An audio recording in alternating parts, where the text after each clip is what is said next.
Siap diberkati dengan firman Tuhan. Hari ini kita akan masuk di bagian yang ketiga dari seri khotbah Joy is Coming. Sukacitamu datang.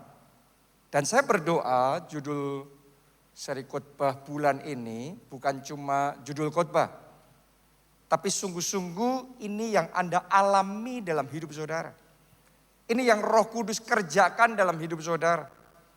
Doa saya sebelum 2021 ini berakhir, setiap orang di tempat ini, joy is coming. Sukacita yang dari Tuhan datang dalam hidup saudara. Amin. Jadi akhir tahun ini engkau akan bersaksi. Engkau akan bersaksi. Engkau akan bersaksi. Yang percaya tepuk tangannya sekali lagi yang paling meriah buat Tuhan kita.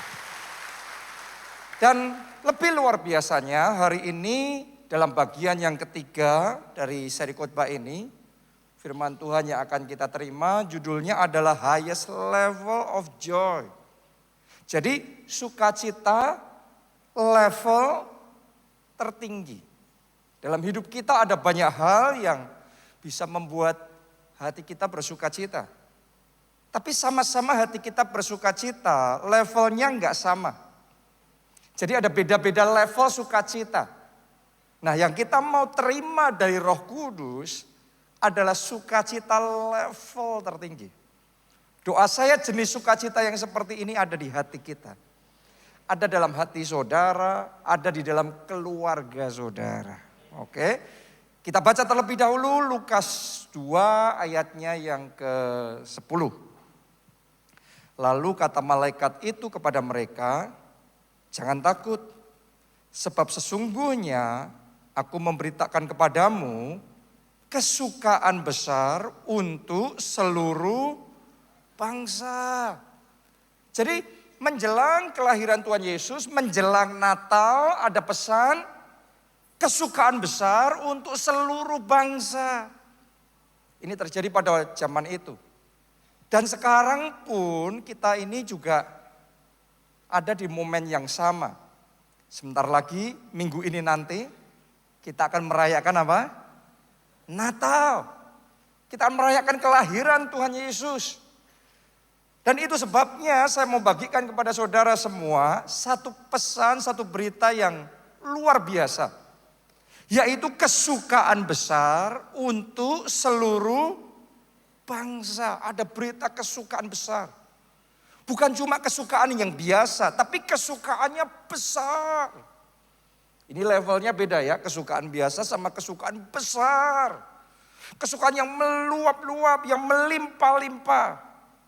Dalam Alkitab masa kini, kata kesukaan besar untuk seluruh bangsa itu ditulis sebagai kabar yang sangat menggembirakan semua orang. Jadi ini adalah berita Natal yang luar biasa sekali, bahwa akan ada kabar yang sangat menggembirakan semua orang. Menurut saudara, di zaman kita nih, sekarang di zaman sekarang ini, apa satu kabar yang akan menggembirakan semua orang menurut saudara? Saya yakin banyak dari kita akan menjawab, kalau pandeminya selesai. Benar? Ya, karena sebagian orang akan berpikir kalau pandeminya selesai, wah semua orang happy. Kehidupan mungkin bisa balik normal lagi seperti dulu. Mungkin bisa bepergian, traveling, bisa kuliner seperti dulu. Ya mungkin gak harus dibatas-batasin, ibadah gak harus social distancing. Mungkin gak harus pakai masker seperti ini. Sehingga kita bisa melihat wajah satu dengan yang lain. Dengan lebih jelas. Senyum satu dengan yang lain. Dengan lebih jelas. Mungkin bisa kumpul dengan keluarga. Kumpul dengan teman. Dengan lebih leluasa. Gak ada pembatasan macam-macam. Sebagian orang akan merasa bahwa kalau pandemi selesai itu adalah kabar yang sangat menggembirakan. Dan saya sebenarnya juga setuju sama saudara.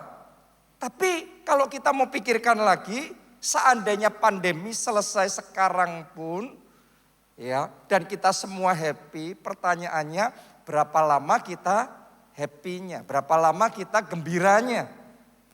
Kenapa? Karena yang namanya di dunia ini, masalah selalu akan ada. Sekalipun pandemi selesai, jangan lupa masalah-masalah berikutnya sudah ngantri. Ya, selama hidup di dunia akan ada tantangan, akan ada pergumulan dalam kehidupan kita masing-masing. Dalam keluarga ada masalah enggak? Ada masalah.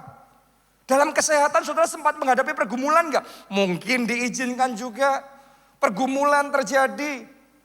Ya, bahkan di dalam skala dunia pun, kalau Anda baca berita pun, pemerintah dari berbagai negara di dunia sekarang sudah mulai ngomong, sudah mulai sounding. Climate change, perubahan iklim. Ya, nanti akan ada banyak bencana terjadi. Akan ada hal-hal yang mengakibatkan korbannya lebih banyak dari pandemi kemarin. Macam-macam yang terjadi. Sekarang ya lagi pandemi berjalan hampir 2 tahun seperti ini. Semua situasi serba nggak pasti. Awal pandemi semua harga turun.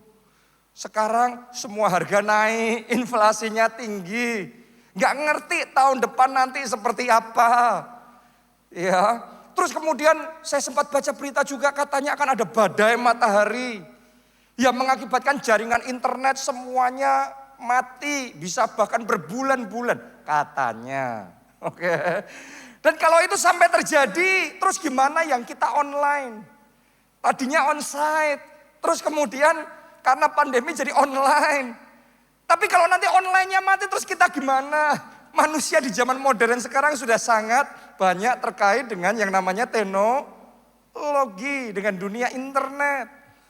Saudaraku, kalau mikir semuanya itu, manusia bisa kehilangan sukacita. Jadi menurut saya sekalipun pandemi berakhir pun ya, dan itu berita yang menggembirakan, tapi belum tentu itu yang paling menggembirakan. Hari ini mari kita belajar dari firman Tuhan. Apa itu berita yang paling menggembirakan dan berita yang paling mendatangkan sukacita. Dan sukacita yang lasting, sukacita yang bertahan, sukacita yang terus menerus. Doa saya, sukacita seperti itu ada dalam hati kita. Sementara Anda mendengarkan firman Tuhan hari ini, doa saya Anda tidak hanya mendengarkan kata-kata biasa, tapi Anda buka hati lebar-lebar dan Roh Kudus bekerja mencurahkan sukacitanya, membangkitkan sukacitanya di dalam hati kita. Mari kita baca di dalam Lukas 2 tadi, sekarang ayatnya yang ke-11. Ini berita yang menggembirakan semua orang. Yaitu apa? Hari ini, kita mencatat. Hari ini telah lahir bagimu Juru Selamat. Yaitu Kristus, Tuhan di kota Daud. Ini berita yang paling menggembirakan, yaitu Juru Selamat sudah lahir di dunia. Saya mau ngomong begini sama saudara, apapun persoalan kita, apapun tantangan pergumulan yang dialami keluarga kita, atau bangsa kita, atau dunia kita, ada yang namanya Juru Selamat. Dia yang sanggup melepaskan kita, dia yang sanggup menyelamatkan kita dari semua masalah kita, membawa kita bertahan bahkan berkemenangan. Dialah Yesus Kristus Tuhan. Amin. Dialah Juru Selamat kita. Jadi saudara harus sadar bahwa Juru Selamat kita adalah Yesus. Juru Selamat kita bukan uang. Juru Selamat kita bukan manusia. Juru Selamat kita juga bukan vaksin. Ya, tentunya vaksin sangat diharapkan dan membantu. Tapi kalau saudara melihat di negara-negara di dunia yang tingkat vaksinasinya sangat tinggi, tidak menjamin mereka kebal dari pandemi. Malah justru sebaliknya, yang tingkat vaksinasinya sangat tinggi. Anda lihat di negara-negara di dunia, di Amerika, di Eropa, sampai hari ini masih dilanda oleh pandemi dan itu yang paling parah. Tapi saudara bisa melihat di Indonesia kita patut mensyukuri. Sampai dengan hari ini oleh anugerah, oleh kasih karunia Tuhan kita diselamatkan. Amin. Terus saya juga dengar berita yang sama di Nigeria. Karena berapa tahun kita sering belajar ya sama gereja-gereja di Nigeria. Sudah tahu nggak? Di sana tingkat vaksinasi rendah sekali. Ya, secara manusia para pakar, para ahli memperkirakan bahwa mereka itu akan banyak sekali bergelimpangan, korbannya jatuhnya banyak sekali. Paling banyak di dunia. Ketika awal pandemi, semua pakar memperkirakan akan terjadi seperti itu. Tapi saudara tahu nggak? Mereka berdoa, mereka percaya di dalam Yesus ada perlindungan.